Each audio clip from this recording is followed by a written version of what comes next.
الواحد مش عارف ازاي هيرجع يتفرج على الكرة المصرية بعد ما اتفرج على ماتش ريال مدريد وبرشلونة. الناس دي يا جماعة بتمتعنا بجد، يعني كرة حقيقية. من أصغر لاعب لأكبر لاعب، بتتكلم لعيب عنده 17 سنة، لامين يامال، بيعمل كل حاجة في الكورة وبيتحكم في رتم المباراة. راجل عنده ثقة في نفسه، أكنه لعيب عنده 30 35 سنة. اكنه لعيب خبره مخضرم بجد، يعني حاجه فظيعه جدا. لاعب بيتلاعب بريال مدريد، يعني تخيل لاعب في السن ده 17 سنه وبيعمل كل اللي بيعمله في الكوره. فبصراحه حاجه ممتعه جدا. لعيب زي بدري بتاع نص الملعب، احنا عايزين نجيب نص الملعب بتاعنا كده، اهلي بزمالك بكل الفرق المصريه يتعلموا من الراجل اللي اسمه بدري ده التحكم في الكوره والتحكم في رتم المباراه، وان الراجل ازاي بيقدر يسوق نص ملعب وبيلعب قدام يعني لعيبه قويه جدا. ورغم كده الراجل بيعمل كل حاجه في الكوره. بصراحه يعني حاجه ممتعه جدا.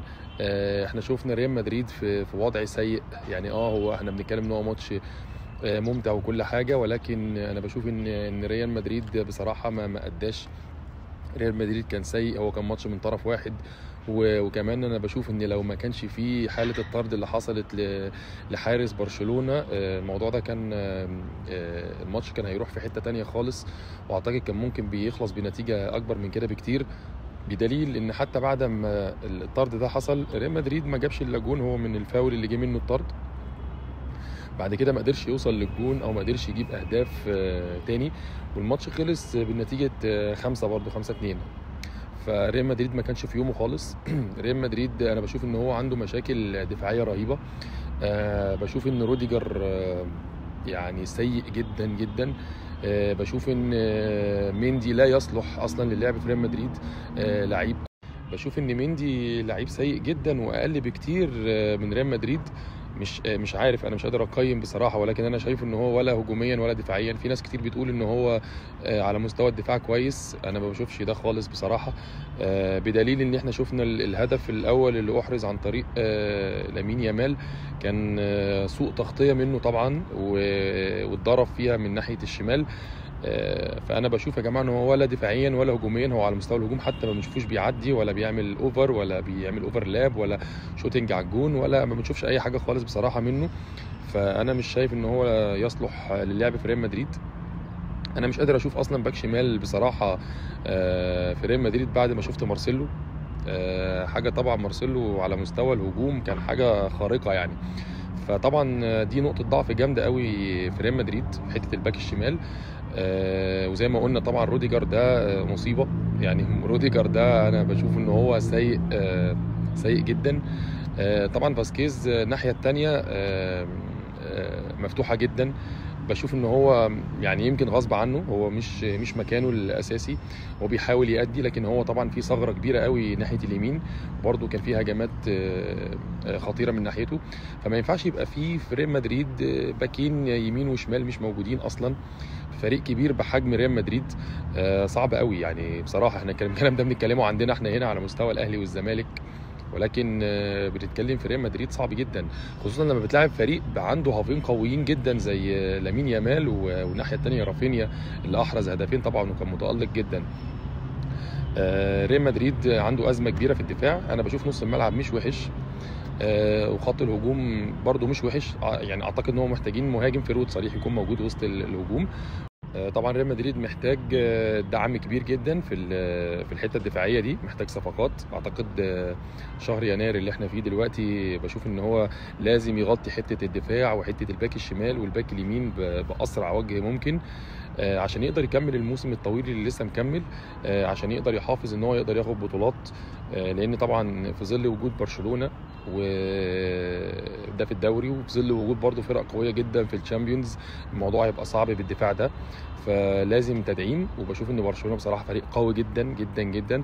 يمكن المستوى مش ثابت دايما بنفس المستوى اللي بنشوفه دلوقتي، ولكن عنده لعيبه تقدر تصنع الفارق ويقدر يكمل في مكان بعيد، او يبني على الجيل ده ان هو يقدر يعمل لعيبه تانية وجيل قوي جدا، ويرجع ذكريات برشلونه طبعا بتاعت زمان تاني.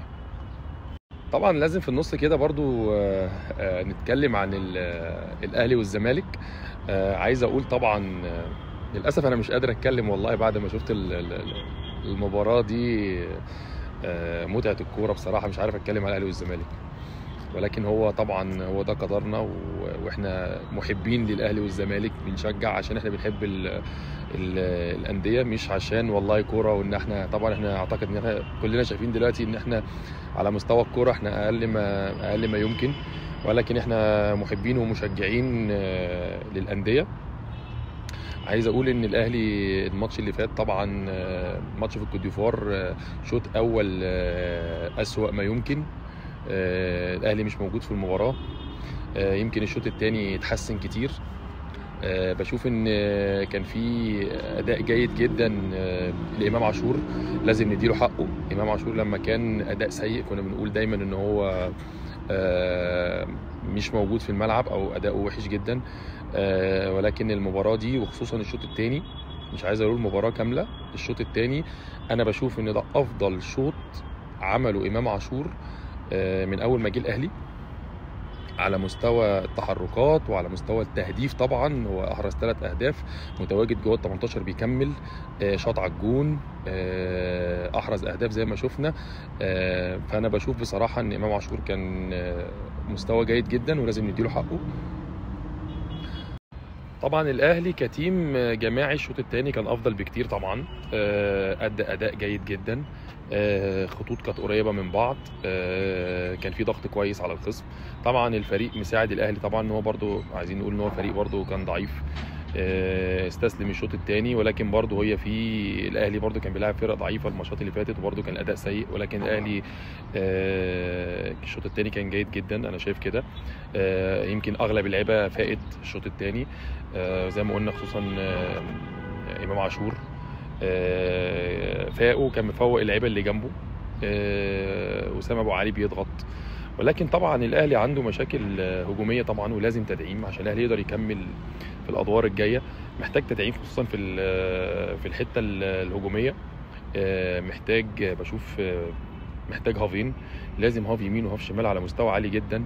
الماتشات الجايه هتبقى اقوى بكتير.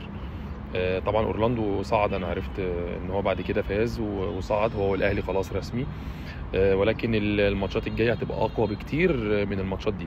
فالاهلي محتاج تدعيم، ومحتاج لاعب في نص الملعب ينقل الاهلي من الدفاع للهجوم. يعني انا بشوف ان في وصله كده ناقصه في الاهلي، حته التحكم في الكوره، وانه يقدر ياخد الكوره من المدافعين او من الديفندرات ويقدر يوصلها للهافات والفراوده. الاهلي محتاج جدا المكان ده. يمكن في لعيبه بس احنا مش قادرين نقف على مستواهم زي قفشه مثلا في المكان ده او السوليه او غيرهم. انا بشوف ان المكان ده فيه مشكله كبيره. يمكن امام عاشور ممكن يلعب المكان ده، ولكن انا بشوف ان هو دلوقتي بيحط امام عاشور في الحته الهجوميه اكتر عشان نقص العددي في الهافات. فالاهلي محتاج حد في نص الملعب يقدر يتحكم في رتم المباراه ويقدر يوصل الاهلي مبروك طبعا صعود الاهلي للدور القادم. وزي ما قلنا طبعا الاهلي لازم التدعيم القوي الفتره الجايه عشان يقدر يكمل بالمستوى ده، وعارفين ان في نهايه الموسم هيبقى فيه كاس عالم وبطولات كتير. اعتقد الاهلي يحتاج تدعيم بلعيبه كواليتي عالي، مش لعيبه مصريين، عشان يقدر يكمل في البطولات اللي جايه. تاني حاجه يا جماعه عايزين نتكلم على نادي الزمالك. نادي الزمالك هنقول شويه ان هو عنده مشاكل طبعا وكلها واضحه، في مشاكل ماليه كبيره جدا في نادي الزمالك. نادي الزمالك محتاج تدعيم والنادي مش قادر. احنا بنتكلم دلوقتي ان احنا خلاص يوم 13 او 14 يناير، ولحد دلوقتي بقينا في منتصف الشهر والزمالك مش قادر يجيب لعيبه زي ما احنا عارفين. وواضح كده ان الزمالك هيكمل بالسكواد ده، ولو هيدعم بلعيبه مصريه على قد الامكانيات. فانا بشوف بصراحه ان لا، لو انا هدعم بلعيبه مصريه لا ملهاش لازمه. قادر تجيب لعيب اجنبي كويس في الحته الهجوميه على مستوى الهاف الشمال، يا ريت. مش هتقدر يبقى لا، خلينا زي ما احنا، عشان زي ما احنا شفنا وجربنا اللعيبه المصريه لعيبه بنشوفها بتبقى متالقه جدا في الانديه الثانيه، بيجوا نادي الاهلي والزمالك ما بنشوفش حاجه خالص. اكبر دليل طبعا مصطفى شلبي، لاعب بيلعب اهو بقاله سنه ونص او سنتين في الزمالك، ما فيش اي تطور. لعيب هو نفس رتم لعبه، نفس شكل لعبه هو ما فيش جديد. فانا بشوف ان الزمالك لا، لو هيجيب لعيب اجنبي على مستوى عالي تمام، مش هيجيب لا، هنكمل بالسكواد ده لحد ما نشوف نهايه الموسم بقى. وطبعا في صعوبه، طبعا اللي انا بقوله ده في صعوبه، بس انت بتتكلم في ازمه ماليه. يمكن في لعيبه في الزمالك غايبه، اعتقد لما هترجع برضه هيبقى ليها تاثير قوي، زي طبعا ناصر ماهر واحمد حمدي، محمد حمدي. في لعيبه كويسه، لو اعتقد لو رجعت يعني ممكن تفرق شويه. طبعا رجوع لونش ورجوع بنتايج، في لعيبه كويسه موجوده في الزمالك تقدر تسد لحد اخر الموسم في ظل الظروف. طبعا يعني احنا مش بنتكلم ان ده افضل حاجه، ولكن هي في ظل الظروف انا بشوف ان دي حاجه مش وحشه. ولكن طبعا اداء الزمالك كان سيء جدا الشوط الاول زي الاهلي بالظبط. يمكن الشوط الثاني كان افضل نسبيا، مش قوي ولكن نسبيا. وقدر يفوز على فريق ضعيف جدا طبعا. اللي ساعد الزمالك ان الفريق ضعيف جدا، فبشوف ان الزمالك ما يقدرش يكمل بالمستوى ده في البطوله. طبعا الزمالك صعد، ولكن طبعا الادوار الجايه هتبقى اصعب. اعتقد الزمالك لازم رجوع اللعيبه المصابه، وزي ما قلنا لو قدر يدعم بلعيبه اجانب مستوى عالي، يا اما هيكمل بنفس السكواد لاخر الموسم. نتمنى الافضل للزمالك يعني الفتره الجايه، ومحتاجين ان الاداره تساعد جروس. طبعا اكيد هيبقى ليه طلبات، عارف ان مش بايديهم كل حاجه، ولكن هي دي الظروف اللي احنا فيها. دعم الجمهور مهم جدا. طبعا جمهور الزمالك ما بيتوصاش. جمهور الزمالك زي ما بنشوف كده موجود في كل مباراه، لعيب رقم واحد، هو مش لعيب رقم 12، هو لعيب رقم واحد. الزمالك بيكسب بجمهوره بس، متواجد. الزمالك بيخسر بيكسب، الجمهور متواجد بيملى مكانه، بيخلص التذاكر بتاعته. نموذج لجمهور عظيم موجود جوه مصر.